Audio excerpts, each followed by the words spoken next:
Namaskar, this is Firstpost and you're watching Vantage with me, Palki Sharma.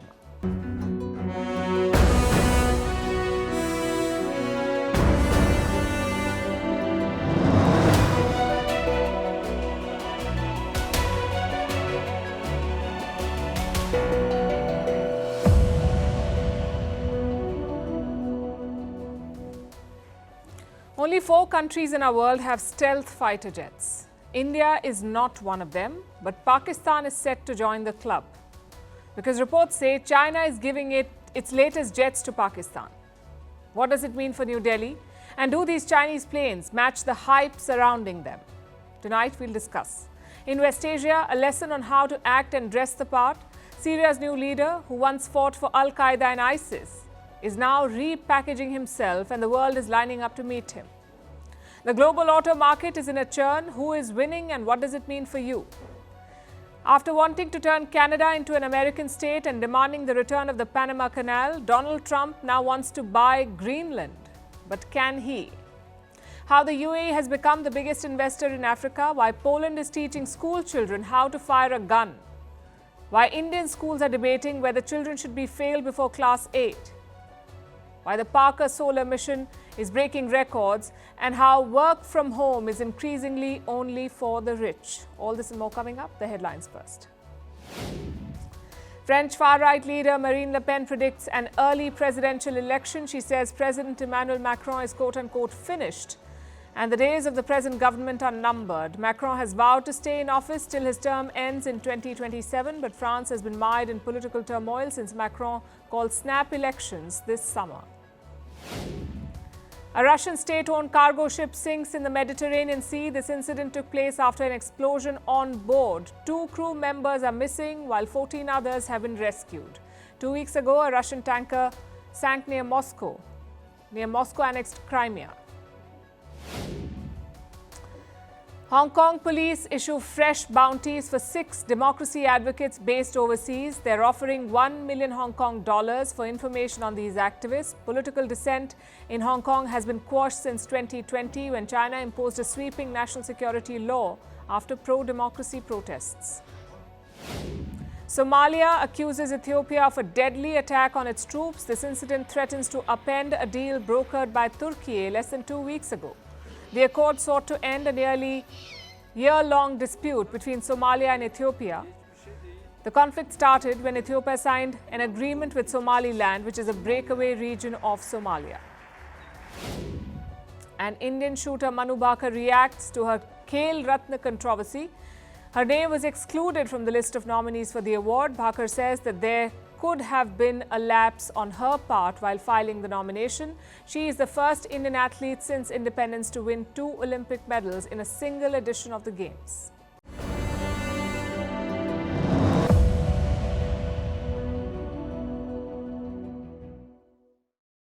Our lead story tonight features Pakistan, a country that is broke, surviving on loans and bailouts and struggling to pay its bills. That's Pakistan minus its military. While the rest of the country is cash-strapped, the Pakistani military keeps cutting new checks. They're working on a new defense deal with China, a deal to buy Chinese fighter jets.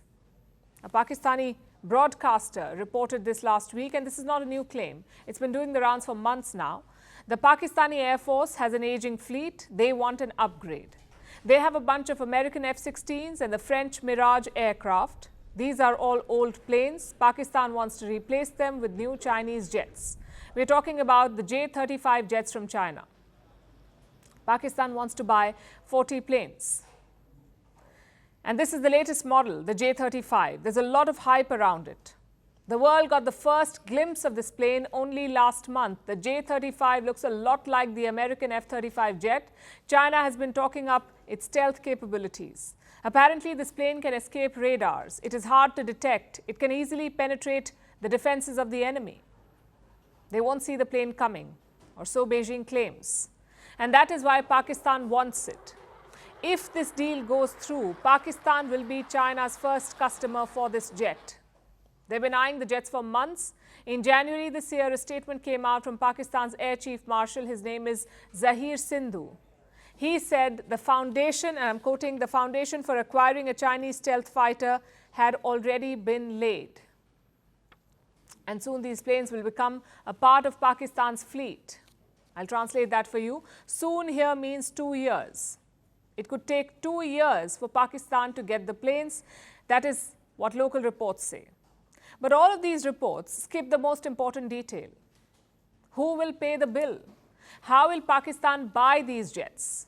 Will Beijing finance it? Will Islamabad take another loan from China? We don't know any of it. But by all indications, the money won't be a problem. China and Pakistan, after all, call themselves iron brothers. Their militaries are close collaborators. Pakistan already has 2 Chinese jets in its fleet, the J-10 and the JF-17. In fact, China and Pakistan developed the JF-17 together, so they could work out a similar arrangement for the J-35, this latest jet. And this deal suits China too. Their aim is quite clear: to alter the regional balance of power, to challenge India. Because as of today, India does not have jets with stealth capabilities. The J-35 is what experts call a 5th-generation fighter jet. It's a new class of aircraft, the most advanced technologically. They have stealth capabilities. They can fly at supersonic speeds. And the weapons on these planes can strike with precision. So how many countries have a 5th-generation fighter jet? Just 4. The United States, Russia, South Korea, and China. And Pakistan, like we've been telling you, wants to join this club. What about India? Well, India is trying to build its own 5th-generation fighter. The project is called AMCA, the Advanced Medium Combat Aircraft. The DRDO is developing this jet. That's the Defense Research and Development Organization. It is part of India's Defense Ministry. The DRDO develops cutting-edge defense technologies and weapons, and now it is working on the ACMA. But it's going to take time. The Indian Air Force may not get these jets before the next decade, which should not come as a surprise, because the technology behind a 5th-generation fighter is difficult to crack. Pakistan knows this. Pakistan knows that the Indian jet will not be ready anytime soon, so it is leveraging its ties with China and trying to win this race. But there's a catch. Like I said, the Chinese jets are generating a lot of hype, even though the world knows very little about them. Their capabilities remain untested. Experts say the jets are like a black box, the J-35 jets. They have doubts about the efficacy. They don't know if China has truly mastered the technology. It is not clear how powerful the engines are or how good the stealth capabilities are. And can these planes truly evade radars? No one can say for sure. Having said that, India cannot afford to be complacent. Despite doubts about Chinese technology, they keep arming Pakistan with advanced weapons. And this poses clear security risks for India. The only way to counter this is to accelerate our own modernization efforts. The Indian Air Force urgently needs upgrades. Going by one estimate, the IAF needs at least 400 more jets. So we need to speed up the acquisitions and ramp up domestic manufacturing. The idea to build our own 5th-generation fighter jet is commendable.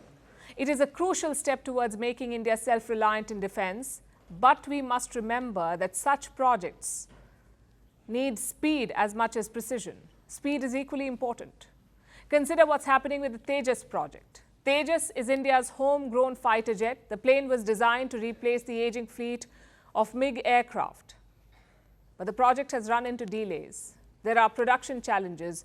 All of this compromises India's defense preparedness.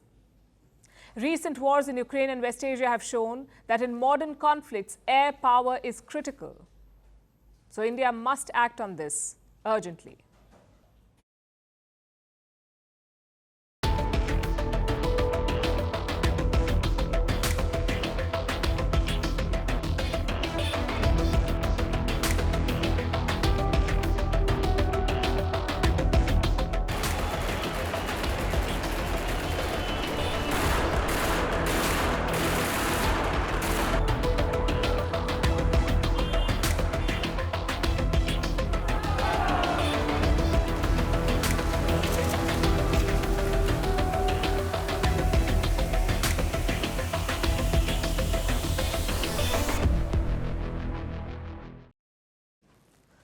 What matters the most in geopolitics? You could say policy or ideology or maybe public statements. But we say equally important is appearance. It can send the biggest signals. Just look at Syria's new leader, Ahmad al-Shara, aka Jolani. Look at his transformation over the years. In 2016, he was a typical jihadist leader, white turban and a long shaggy beard. Once the rebels were beaten back, he disappeared. He worked mostly in the shadows. But late in November this year, he appeared again, this time in a different avatar. The white turban was gone. Instead, Jolani opted for military fatigues, quite similar to Ukraine's President Volodymyr Zelensky. This was last month.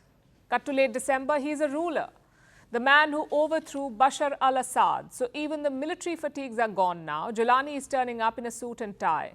He's basically repackaged himself to suit the role. And this transformation is quite remarkable. We're talking about a man who fought for Al-Qaeda and the Islamic State, two of the biggest terrorist groups in the world. So on paper, he should be a pariah. Yet look at how the world is quoting him. On Monday, he met ministers from Jordan and Qatar. Jordan promised to help Syria rebuild. Qatar agreed to invest in Syria's energy sector.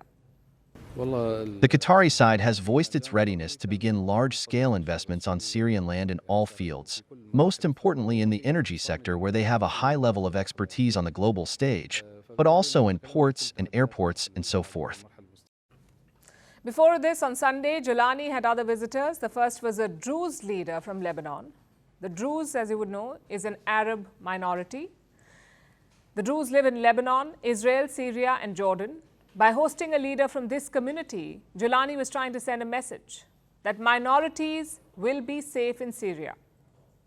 After this, he hosted the foreign minister of Turkey. And once again, Jolani was promised support. Turkey said that sanctions on Syria should be lifted and there should be swift rebuilding. Lifting sanctions against Syria is of the utmost importance for the normalization of Syria and for security to be established in the country.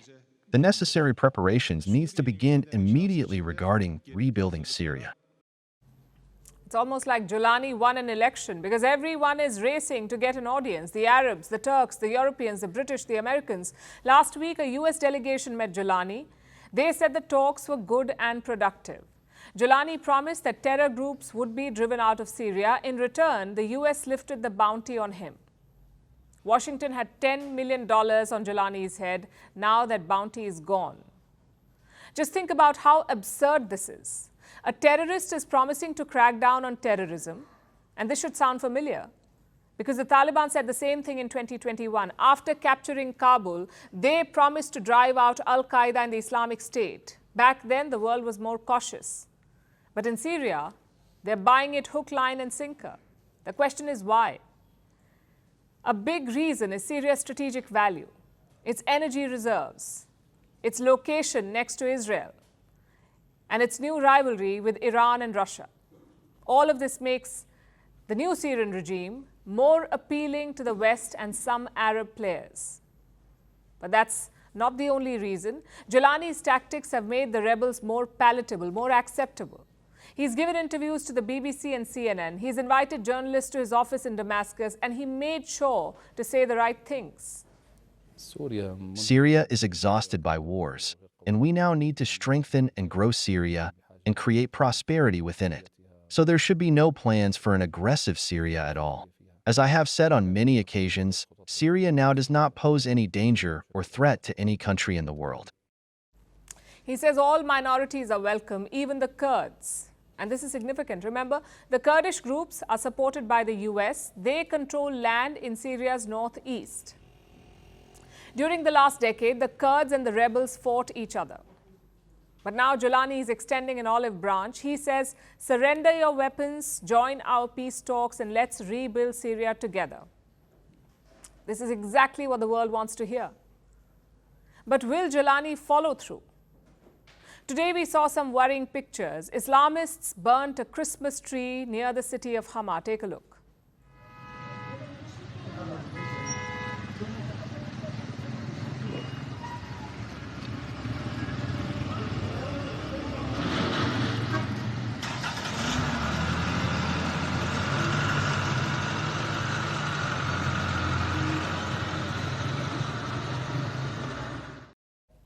Jolani's men say the attackers were not Syrian. They have promised to capture them. They have also promised to restore and light the tree by tomorrow morning. Let's see if they live up to their words. And frankly, that should be everyone's strategy. Wait, watch, confirm, then reach out. Not rush in to embrace a man who fought for al-Qaeda. But if you're Jolani, well, congratulations, you have clearly cracked the code. If you want a job, just dress and act the part.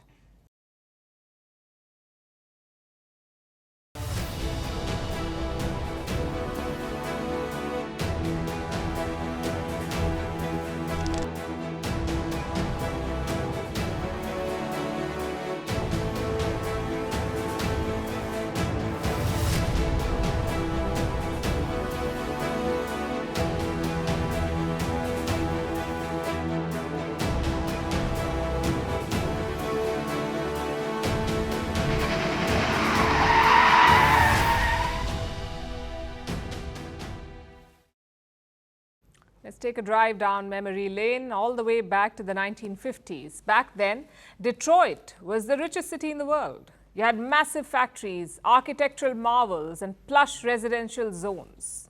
All of it built from the auto industry. Cut to 2013, Detroit filed for bankruptcy. Today it's called a ghost city, a mere shadow of its glorious past. The reason? America's car industry was defeated. As European automakers surged ahead, Detroit lost out. Now, the moral of the story is simple. Every few decades, the auto industry goes through a churn. Maybe a new technology comes in or a new production strategy is adopted. The result is a global economic overhaul. Thousands of jobs disappear, cities are abandoned, and companies adapt or perish. It looks like the churn is upon us again, all thanks to electric vehicles or EVs. The European brands were stuck on nostalgia. They could not fathom a future without fossil fuel. But the US and China did. The US let private companies do their thing, and China went one step ahead. They realized the strategic importance of EVs. So here's what they did. First, Beijing monopolized the battery technology. Today, 85 to 95% of battery components are made by China. They also have 70% of the world's lithium refining capacity. China has deals with countries across Latin America and Africa. They have exclusive rights to minerals like lithium. Like I said, they monopolized it. Secondly, they subsidized EV makers, car companies. Reports say Chinese firms got $231 billion in incentives. This is from 2009 to 2022. So China's EV revolution was not an accident. It was delicately planned. Today, most EV makers are forced to buy batteries from China. If you add the subsidies, it's a massive edge. And when did the West wake up to all of this? Probably after the pandemic. In 2022, Joe Biden made the first move. He started giving tax breaks to people who bought American EVs. Around $7,500.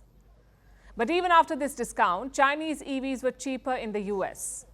So in 2024, Biden made a second move. He imposed a 100% tariff on Chinese EVs. Basically, EVs imported from China cost twice as much in America. The idea was to make American cars more attractive.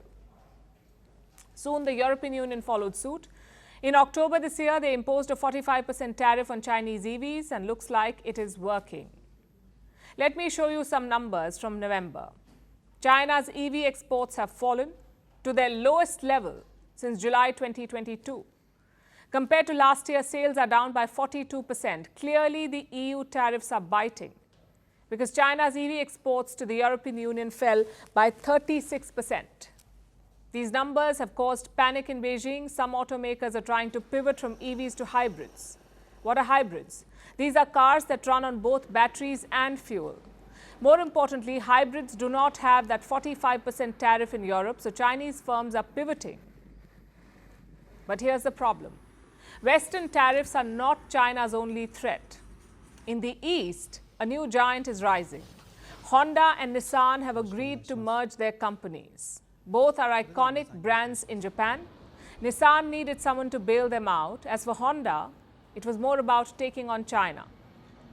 They're getting hammered in the Chinese market, so Honda needs all the firepower they can get. There is a rise of Chinese power and emerging forces, and the structure of the automobile industry is changing. What this means is that I believe that the value itself in terms of automobiles and mobility will change. The merger will be done by 2026. It will create the third largest auto company in the world, but will it be enough to beat the Chinese? Frankly, no one knows. The world has committed to shifting away from fossil fuels. The future is electric vehicles. Countries may try to shut out Chinese EVs, but it's not a silver bullet.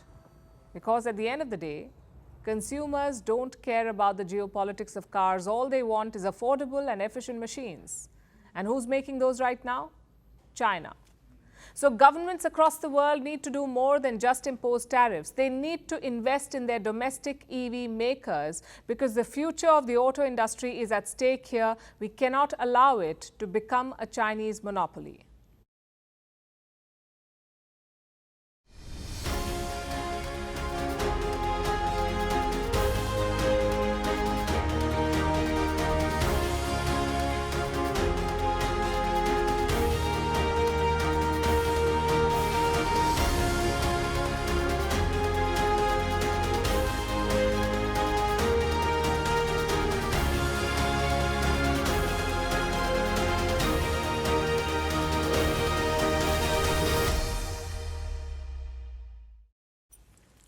Greenland. It's the world's largest island, but don't be fooled by the name. There is nothing green about Greenland. 80% of the island is covered in ice. Greenland is an autonomous Danish territory. It is self-ruled. It has its own government and its own parliament. It takes care of itself and has not bothered anyone yet. But now one person has a problem with this arrangement, and that is Donald Trump, the US president-elect. He wants Greenland. It's exactly how it sounds. Trump wants America to own this island. He posted about it on his social media platform Truth Social. Let me quote from the post. This is what Donald Trump said. The purpose of national security and freedom throughout the world, for purposes of national security and freedom throughout the world, the United States of America feels that the ownership and control of Greenland is an absolute necessity. So Trump wants to occupy Greenland, and this is not a new whim. He first spoke about it in 2019. He said the US should acquire Greenland. And that led to a very sharp rebuke. Denmark called the idea absurd. So Trump, being Trump, cancelled his state visit to Denmark. And while he has a lot of firsts to his name, he's not the first American president to suggest this. In 1946, when the Second World War had ended, Harry S. Truman was the US president. He made an offer to Denmark, an offer of $100 million to buy Greenland. He also proposed a barter, a few parts of Alaska in exchange for some of Greenland. Truman found no takers. Then in 1987, the idea was floated again, this time by the US State Department. They said that Greenland was ideal for acquisition, but they made no formal effort to actually do it. And now in 2024, we are back to it, which also begs the question, why does the US want Greenland? What's so special about it? The most obvious plus is the location. Greenland is located in the North Atlantic Ocean between Europe and North America. At the start of the Cold War, the US established a base there. It was called the Thule Air Base. It's still there, but now it has a new name. It's called the Bidufik Space Base. Greenland's location makes it strategically important. The US can monitor missiles from here, especially those coming from Russia or China. It can also launch missiles from this location. That's one reason why the Americans want it. The second reason is the Arctic race. Thanks to global warming, the world is heating up. The ice is melting. So the Arctic is no longer inaccessible. New waterways are emerging every day. The US wants control there. It wants to boost its presence. It wants to play a bigger role in the Arctic, and Greenland gives it that vantage point. The third reason why they want it is Greenland's natural resources. This island is rich in rare earth minerals like uranium, scandium, and neodymium. They're used to make electric vehicles, mobile phones, and other electronics. These minerals are strategic resources, which is why the US is eyeing Greenland. But the island is having none of it. Here's what Greenland's Prime Minister said, and I'm quoting again, "We must not lose our long struggle for freedom. We are not for sale, and we will not be for sale. That's a spanner in the works for Donald Trump. Greenland is not up for sale, so Trump will have to focus on something else for the moment. He has a long shopping list. Earlier this month, he wanted Canada. He wanted the country to become the 51st US state. That did not go well with the Canadians or their Prime Minister Justin Trudeau, whom Trump called Governor Trudeau. So Trump turned southwards. This week, he said he wanted the Panama Canal. It's a waterway made by the US, but for a quarter of a century, it's been controlled by Panama. Trump does not care, though. He wants it back. At this rate, he'll beat Xi Jinping, claiming the sovereign territory of others, left, right, and center. And we must say this, had any other country been doing this, it would have been called an expansionist plot. The US would have been up in arms. They would have announced sanctions or rushed their military. But when Donald Trump says it, no one bats an eyelid. Like it's the new normal. It doesn't change the facts, though. Greenland is not up for sale. Canada is a separate country, and Panama is not returning the canal. Donald Trump should try asking for Mars. Maybe his BFF Elon Musk will cut him a deal.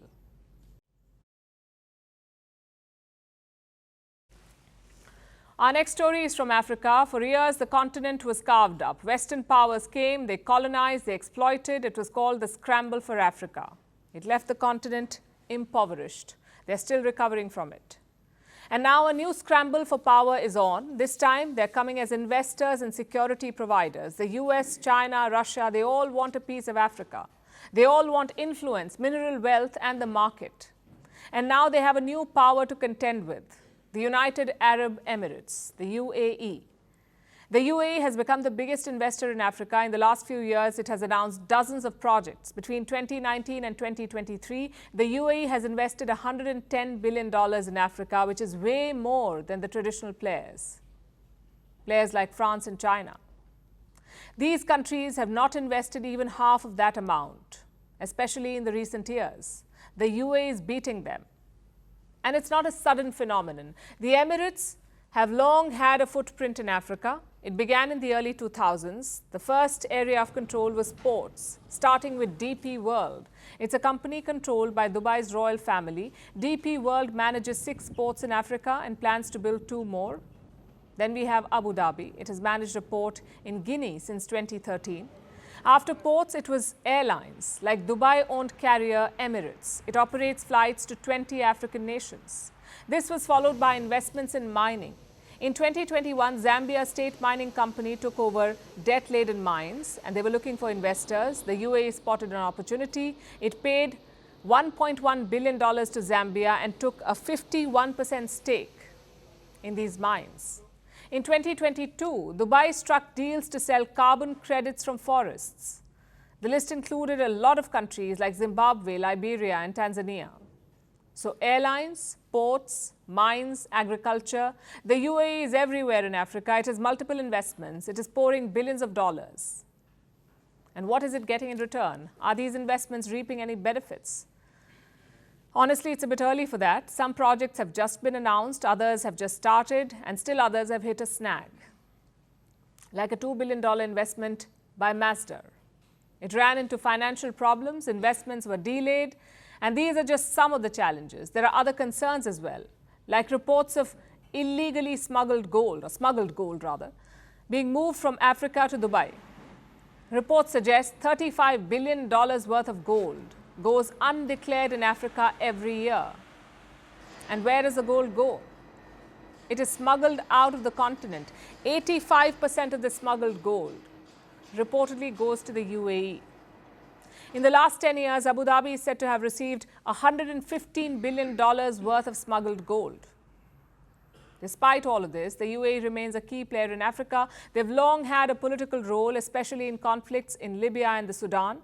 Now they want to be an economic player as well. And they're using the age-old strategy, expanding influence by offering economic assistance. Come in with billions, offer aid, and then stick around for the resources. That's basically what most global powers are doing in Africa. Now that the UAE is stealing the march on them, how will they take it? Will the Emirati projects create real change on the ground, or is this just modern-day land grab disguised as development? Either way, one thing is clear: Africa remains a coveted prize in the global game of influence. And now let's shift our attention to Poland, a country which has been on high alert since Russia invaded Ukraine in 2022. It's because of where Poland is located. It shares an 800-kilometer-long border with Russia and Belarus. It is also the linchpin of NATO's strategy to defend Ukraine and deter Russia. Poland is critical to all of this. And that also puts Poland at significant risk. If a wider war breaks out, Poland would be the most vulnerable target. And this seems to have spooked Warsaw, so much so that it is now asking school children to learn how to fire a gun. We are talking about children as young as 14. Why is Poland asking them to learn how to fire a gun? Our next report tells you.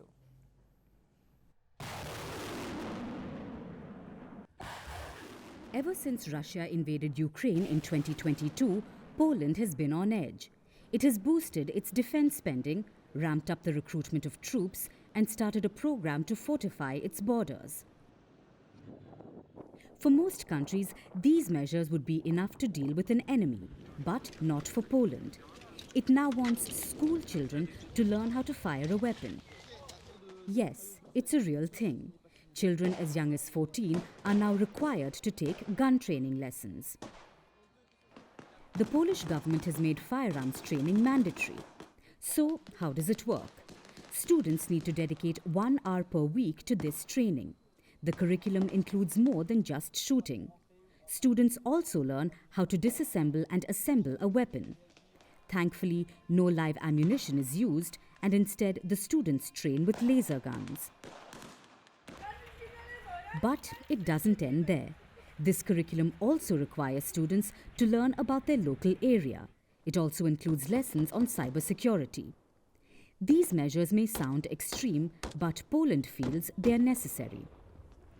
Last year, Poland's army chief issued a stark warning. He said Poland must prepare for an all-out war. The reason lies in its geography. Poland shares an 800-kilometer border with Russia and Belarus. Warsaw has intensified efforts to secure this frontier. The better the Polish border is guarded, the more difficult it is to access for those with bad intentions, the greater the guarantees of maintaining peace. Everything we are doing here, and we will also be doing this on the border with Belarus and Ukraine, is to deter and discourage a potential aggressor, which is why it is truly an investment in peace. But Poland feels that's not enough to take on Russia. So it's engaging with citizens and rolling out special programs to build better deterrence like holidays with the army. Again, this program is targeted at school students. This is a summer program for high schoolers where students are given basic military training. The adults are increasingly turning to gun ownership. This year, Poland has witnessed a sharp rise in weapons permits. The European country allows citizens to own firearms, but the rules are quite strict. No one below 21 years of age can own a gun. To obtain a permit, they must appear for a psychological exam, complete a firearms training course, and pass a comprehensive background check. This includes a review of their criminal and mental health records. Russia's actions in Ukraine have forced Europe to prioritize its security. And Poland's tough measures highlight the extent of its anxiety.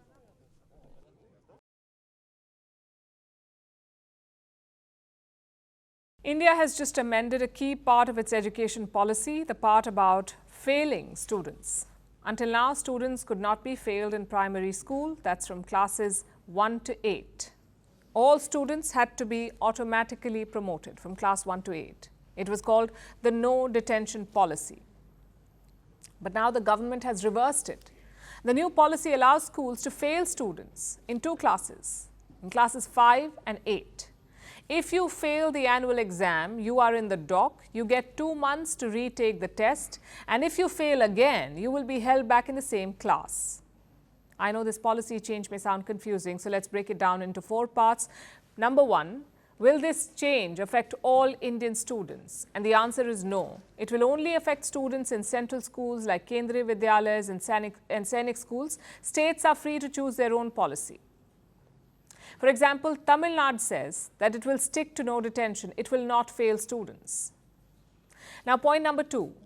Why was no detention introduced in the first place? It was clubbed with the Right to Education Act of 2009. The then government said that every child must complete primary school, and detentions threatened that goal. Assume a child was failed in class 6 or class 7. Their parents may ask, what's the point of keeping them in school? Might as well train them in the family work. Or sometimes a child does not want the stigma of being failed or having to study with their juniors. So the child may say, I don't want to study anymore. To prevent all of this, the government said no more detentions. Every child will be passed until class 8. They will be promoted to the next class. And on paper, this did work. In 2008, around 5.7% children did not go to school. By 2022, this figure dropped to 2.3%. So school enrollment did rise because of this law. Now, question number 3. Why has the government reversed it? Because enrollment does not ensure quality. Around 6.5 million students failed classes 10 and 12 last year. So you're not preventing the detention, you're just delaying it. Let me show you a comparison data.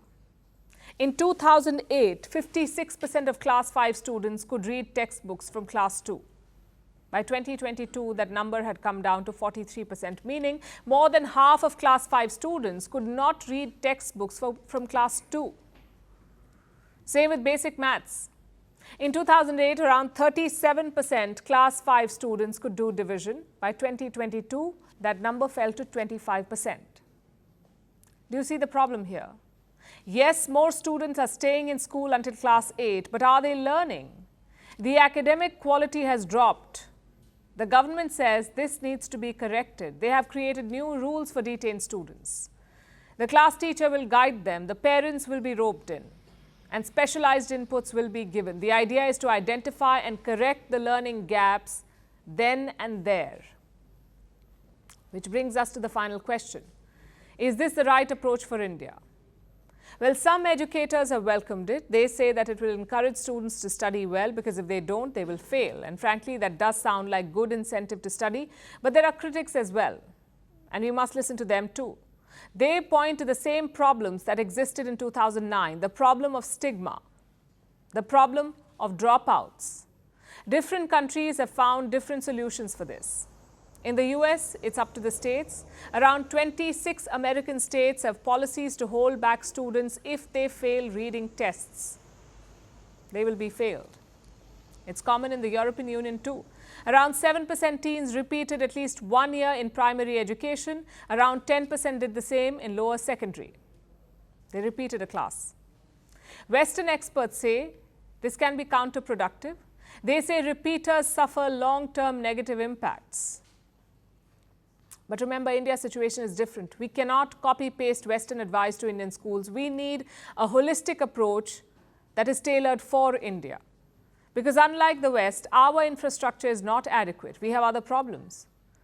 Around 120,000 Indian schools, listen to this, 120,000 Indian schools have just one teacher. Imagine that, an entire school with just one teacher. In states like Bihar, there is just one teacher for 60 students in a class.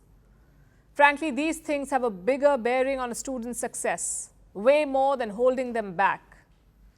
So we'll have to wait and see how this policy plays out. If it can improve academic quality, great. But if it comes at the cost of enrollment, we may want to reconsider it. Now let's talk about the Parker Solar Probe. It's a spacecraft that has just made history. It has come closer to the sun than any spacecraft has ever before. Parker is the fastest object ever made. It flew at the speed of about 7,000 kilometers per hour. Do you know how fast that is? Fast enough to fly you from London to New York within 30 seconds. Parker flew at this blistering speed. It braved radiation and soaring temperatures to touch the sun. But why did it need to?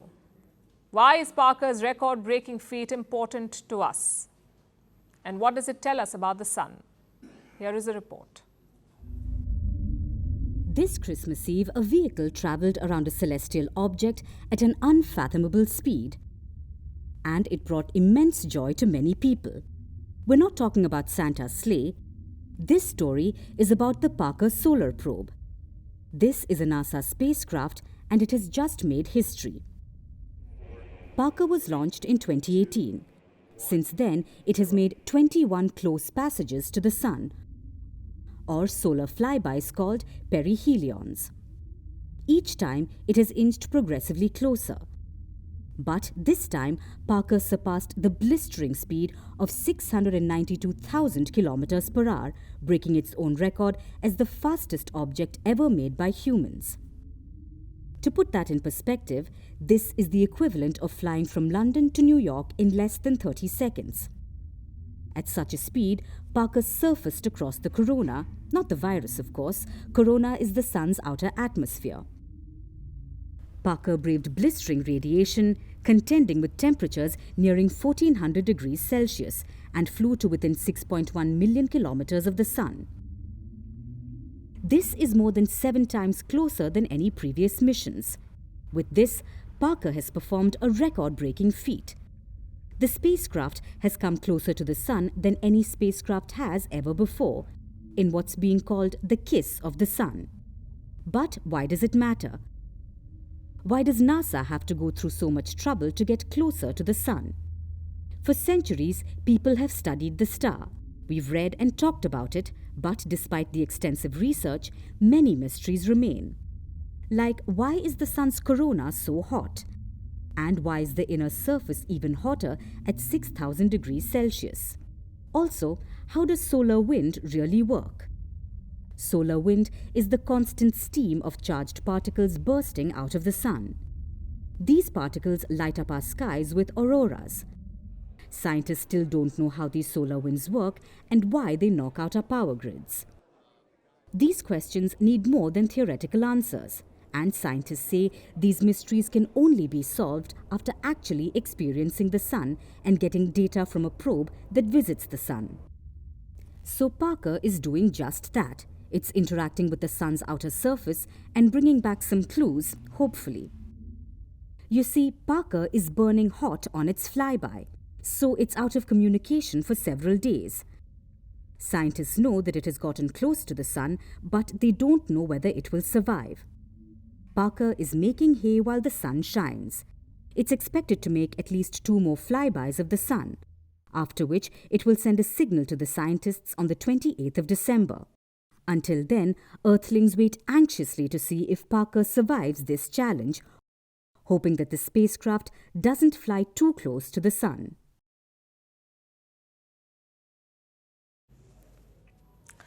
When the pandemic shut down the world, employees were suddenly able to work from home. A remote workplace was earlier unimaginable, but it became the new normal. 4 years have passed since then, and now the future of work looks very different again. Only about 1/10 of workers the world over are working in hybrid mode, meaning a combination of work from office and work from home. That's hybrid. 79% CEOs say that remote work will be dead within 3 years. Bosses are increasingly asking workers to return to their desks. But here's the irony. Many corner offices are still sitting empty because the option of work from home is still reserved for the privileged. And this is the great workplace divide. According to research, the number of days people are allowed to work from home correlates to their income. So higher earners enjoy more flexibility. Look at the $50,000 to $100,000 income bracket. Globally, out of all the people who fall in this range, only 38% workers can sometimes work from home. Compare this with employees that make $100,000 or more. 63% of them get the same benefit, and this gap only widens as you go higher up the ranks. And it is privilege pro max for the wealthiest among us, the top bosses, the company leaders. They may call workers to office, but many of them can still stay remote. The best example is Starbucks. The coffee giant made an announcement last year. It urged workers to come back to office. Not many paid heed. So this October, Starbucks doubled down. It warned its employees, return to office or risk being fired. Now, most workers cannot afford that. They cannot afford to lose their jobs, so they are coming back to work. But apparently their CEO, Brian Niccol, doesn't have to. Starbucks is headquartered in Seattle. Niccol lives in California. That's a 14-hour drive. Now, if you were in Niccol's position, what would you do? Move cities, right? Well, Niccol doesn't have to do that because Starbucks has given him a jet, an actual private jet to commute back and forth, that too just once a week. What about the other days? On the other days, Niccol works from his dedicated home office space. Now, this is a man who earns a base salary of $1.6 million. He received a $10 million bonus when he joined the company this year. So if someone can afford to move houses, it is Niccol. But this is not an isolated case, and this is not against Niccol. This is the trend. Look at Salesforce, the US software company. Earlier this year, it ordered employees to return to office, while the company's CEO, Mark Benioff, says, "I don't work well in an office." Well, that's convenient. Of course, he would much rather work from home, or should we say, from his oceanfront properties in Hawaii. Yes, rules are different if you are a CEO. But data proves that the same rule should apply to CEOs because according to research, it is the C-suite that is more ineffective when working from afar, not the foot soldiers. Now, a jet may close literal distances, but research says that the greater the distance between the CEO's home and company, the greater the gap in the company's performance. Yet the C-suite can ignore all of this. They can force workers to pack the cubicles because few will question an empty corner office or what this means for the future of work.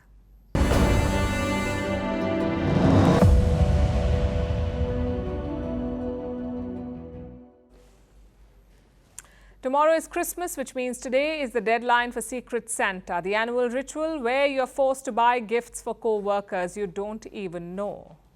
It's a very challenging process. You can't go overboard, nor can you disappoint. It's all about buying that perfect yet random gift.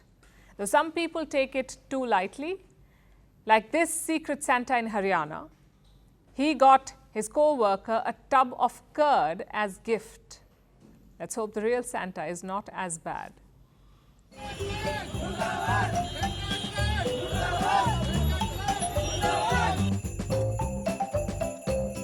कुछ तरीका है भीख मांगने का?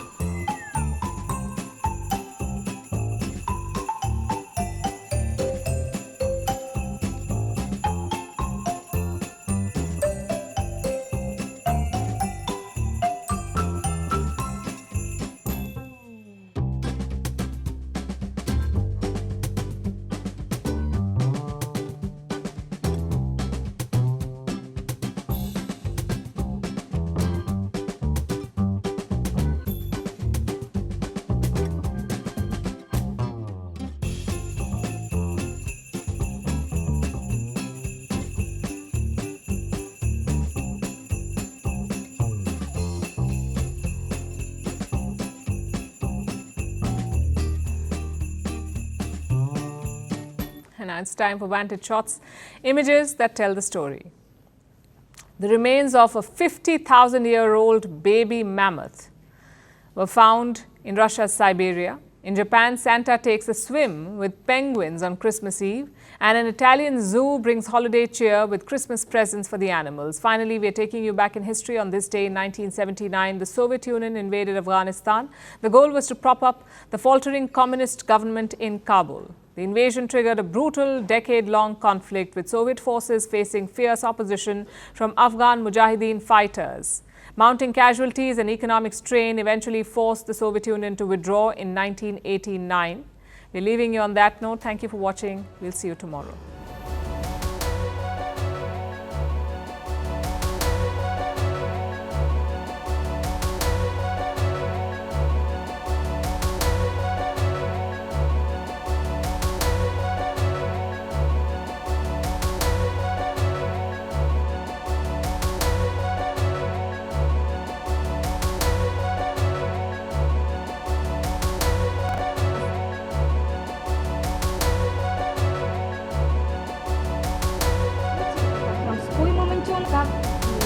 нашлась вообще. И со временем тайне сделала слушай мамонтенка. Вот как раз ее вы сейчас видите. В достижениях пока еще не завершенных. Хочется отметить, что впереди, как уже упоминалось ранее, дальнейших каких-то открытий. Более подробный рассказ Максим Башар, Красноярский район, на реке Яна, текущая находка. В своей камере для широкой общественности.